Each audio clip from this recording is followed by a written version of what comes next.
तमिळनाडूमध्ये जल्लीकट्टूवरून झालेलं आंदोलन संपूर्ण देशाने पाहिलेलं आहे आणि आता त्यानंतर महाराष्ट्रामध्ये देखील बैलगाडा शर्यतींना परवानगी मिळावी यासाठी आग्रह धरला जातोय। सत्तेत वाटेकरी असलेली शिवसेना आता आक्रमक झालेली आहे। राज्यात बैलगाडींची शर्यत सुरू करण्यासाठी सरकारने परवानगी द्यावी यासाठी मुख्यमंत्र्यांना शिवसेनेचं शिष्टमंडळ भेटणार आहे। शिवसेना खासदार शिवाजीराव आढळराव पाटील यांनी ही माहिती दिली।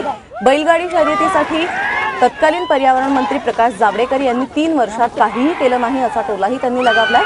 शर्यतींदरम्यान बैलांवरती अत्याचार होतात, त्यांना क्रूरपणे वागवलं जात असल्यामुळे केंद्र सरकारने जुलै 2011 मध्ये अध्यादेश काढून प्राण्यांच्या शर्यतींवर बंदी घातली। त्यामुळे बैलगाडीच्या शर्यतींवरही बंदी आली। कोर्टाने देखील हा निर्णय कायम ठेवलाय।